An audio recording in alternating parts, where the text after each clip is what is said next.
सरस्वती शिक्षा समिति पाली द्वारा संचालित इस ऑनलाइन कक्षा में एक बार पुनः आप सभी विद्यार्थियों का हार्दिक स्वागत, अभिनंदन। आज हम कक्षा अष्टमी विषय विज्ञान पाठ 7 जो हमारा चल रहा था पादप व जंतुओं का संरक्षण, इसके अगले टॉपिक के बारे में हम बात करते हैं। अगला हमारा टॉपिक रहेगा वन्य प्राणी अभ्यारण्य। शीघ्र ही पहली ने एक बोर्ड देखा जिस पर लिखा हुआ था वन्य प्राणी अभ्यारण्य, और वो वन्य प्राणी अभ्यारण्य जो था वो कौन सा था? पंचमढ़ी, जिसकी बात हमने पहले कर रखी है। प्रोफेसर अहमद ने बताया कि आरक्षित वनों, आरक्षित का मतलब होता है जहाँ पर वनों का संरक्षण किया जाता है, तो संरक्षण का नाम है आरक्षण।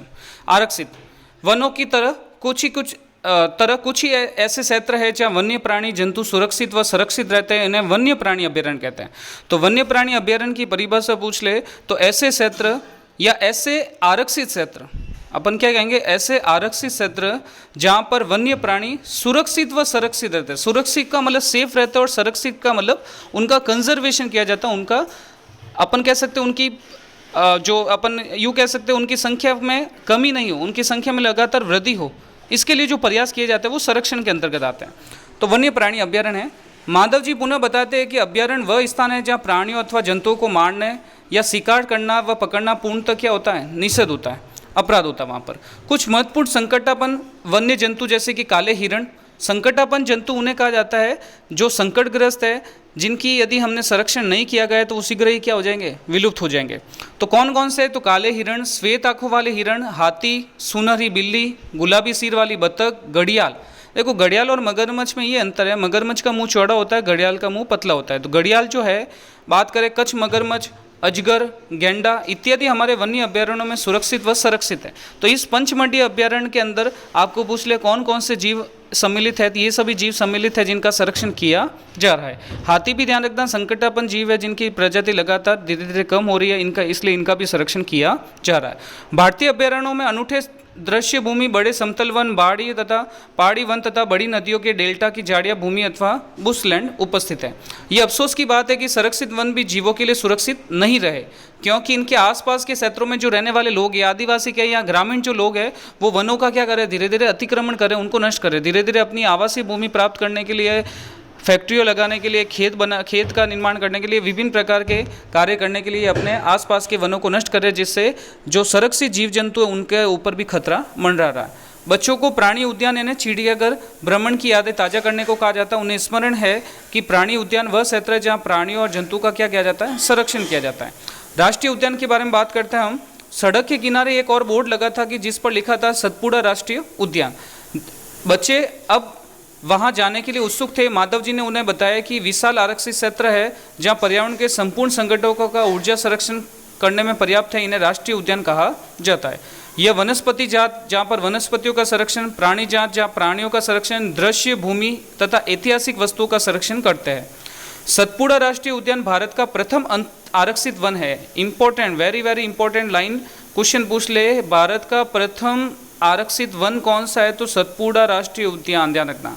तो सतपुड़ा राष्ट्रीय उद्यान भारत का प्रथम राष्ट्रीय उद्यान है जो आरक्षित का मतलब जहाँ पर जंतुओं का संरक्षण किया गया। सबसे पहले सर्वोत्तम किस्म के तोक, जिसको अपन क्या कहा जाता है? टीक, जिसको अपन सागौन कहते हैं, तो सागौन इस वन में मिलती है। तो सर्वोत्तम किस्म की जो टीक है, सागौन जो है वो इस वन में मिलती है। सतपुड़ा राष्ट्रीय उद्यान की चट्टानों में आवास या शरण भी स्थित है।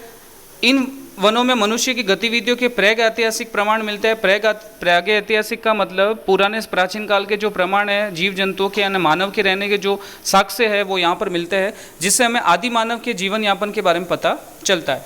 चट्टानों के इन मानव आवासों में कुछ पेंटिंग कलाकृतियाँ भी मिलती है। पंचमढ़ी जैव मंडल आरक्षित क्षेत्र में 55 चट्टान आवास की पहचान की गई। आवास का मतलब जहाँ पर मानव जो है वो प्राचीन मानव जो है वहाँ पर निवास करते थे, तो ये 55 चट्टानों की वहाँ पर पहचान कर चुके हैं। जंतु मनुष्य को इन कलाकृतियों में लड़ते हुए, शिकार, नृत्य, वाद्य यंत्र को बजाते हुए दर्शाया गया है। आज भी अनेक आदिवासी जंगल में रहते हैं। बाघ उन स्पीसीजों में से एक है। बाघ यानी अपन कह सकते हैं शेर की कैटेगरी में अपन बाघ को सम्मिलित कर सकते हैं, जो एक धीरे धीरे हमारे वनों से विलुप्त होते जा रहे हैं। परंतु सतपुड़ा आरक्षित क्षेत्रों में बाघों की संख्या में क्या हो रही है? वृद्धि हो रही है, क्योंकि वहाँ पर बाघों का संरक्षण किया जा रहा है। अतः ये संरक्षण का अनूठा उदाहरण है। किसी समय शेर, हाथी, जंगली भैंसे तथा 12 सिंगा भी सतपुड़ा राष्ट्रीय उद्यान में पाए जाते थे। वे जंतु जिनकी संख्या एक निर्धारित स्तर तक कम होती जाती है, वे विलुप्त हो जाते हैं, संकटापन्न जंतु कहलाते हैं। वेरी इंपॉर्टेंट, संकटापन्न जंतु किसे कहते हैं? ऐसे जंतु जिनकी संख्या जो है वो धीरे धीरे लगातार कम होती जा रही है और वे विलुप्त हो सकते हैं, यानी वे जंतु जो विलुप्त होने की कगार पर है, जिनकी संख्या लगातार कम हो रही है, लगातार साल प्रति साल लगातार कम हो रही है, तो उन जीवों को संकटापन्न जंतु कहा जाता है और उन जीवों के संरक्षण की सबसे पहले आवश्यकता या सबसे ज़्यादा आवश्यकता है। बूझों को डायनासोर के विषय में याद दिलाया गया है जो लाखों वर्ष पूर्व विलुप्त हो चुके थे। कुछ जीवों के प्राकृतिक आवास में व्यवधान होने से उनके अस्तित्व को खतरा पैदा हो गया है, जैसे कि डायनासोर एक समय में इतनी संख्या इनकी ज़्यादा इतनी थी जितने मनुष्य भी नहीं आज। तो आज जितने मनुष्य है उससे भी कई गुना ज़्यादा डायनासोर पृथ्वी पर मौजूद थे, लेकिन ऐसा क्या हुआ कि डायनासोर को पूर्ण रूप से विलुप्त होना पड़ा? उसका कारण है आसपास की प्राकृतिक आवास में गतिविधियाँ। डायनासोर जिस आवास में रह रहे थे वहाँ का आवास अचानक से परिवर्तन हो गया। उस परिवर्तन को डायनासोर अनुकूलित नहीं कर सके, उनके लिए वो प्रतिकूल बन गया और प्रतिकूल बनने के कारण जितने भी डायनासोर थे वो पूर्ण रूप से क्या हो गए? विलुप्त हो गए। प्रोफेसर अहमद ने बताया कि पौधा और जंतुओं के संरक्षण के उद्देश्य से सभी राष्ट्रीय उद्यान में कड़े नियम लागू किए गए। मानवीय गतिविधियाँ जैसे चराना यानी पशुओं को चराना, अवैध शिकार करना, जानवरों को पकड़ना या मारना, जलावन पौधों की लकड़ी, औषधीय पौधे एकत्र करना स्वीकार्य नहीं है, क्योंकि वहाँ पर जीव जंतु पौधों का संरक्षण किया जाता है। माधव जी पहले क्यों बताते हैं कि बड़े जंतुओं की अपेक्षा छोटे प्राणियों के विलुप्त होने की संभावना कई अधिक होती न रखना, क्योंकि बड़े जंतु की यदि अपन बात करें तो बड़े जंतुओं की अपेक्षा छोटे प्राणियों के विलुप्त होने की संभावना अधिक इसलिए रहती है क्योंकि उनके ऊपर खतरा जो है वो ज़्यादा मंडरा रहता है, या ज़्यादा अपन कह सकते हैं खतरा रहता है, क्योंकि इन जीवों को नष्ट करने पर किसी व्यक्ति को या किसी आसपास के लोगों को पता भी नहीं चलता। तो कहने का मतलब छोटे प्राणियों के विलुप्त होने की दर बड़े प्राणियों की तुलना में अधिक होती है। अक्सर हम सांप, मेंढक, छिपकली, चमगादड़, उल्लू इत्यादि को निर्दयता से मार डालते हैं। तो मार डालने का कारण कई हो सकते हैं, लेकिन उसके कारण जो है वो हमारा जो परितंत्र है, पर्यावरण के बीच के जो घटक है वो असंतुलित हो जाते हैं, उसके महत्व के विषय में सोचते भी नहीं। उसे मारकर हम स्वयं को हानि पहुंचा रहे, यद्यपि वे आकार में छोटे हैं परंतु परितंत्र में उनका विशेष योगदान है। जैसे केंचुआ की यदि अपन बात करें तो केंचुआ किसान का मित्र है, अब है जरूर छोटा लेकिन वो मिट्टी को भुरभुरा करके मिट्टी को उपजाऊ बनाकर किसान की सहायता करता है। तो इसी प्रकार सांप है, वो भी एक आपके खाद्य जाल के अंदर, खाद्य श्रृंखला के अंदर विशेष भूमिका निभाता है। यदि सांप लगातार कम हो गए तो धीरे धीरे सांप जिन जिन जीवों को खाता है, छोटी मछलियों को खाता है, चूहे को खाता है, मेंढक को खाता है, तो इन जीवों की संख्या लगातार क्या हो जाएगी? बढ़ जाएगी, और इन जीवों की संख्या बढ़ने के कारण पृथ्वी पर असंतुलन की स्थिति उत्पन्न हो जाती है।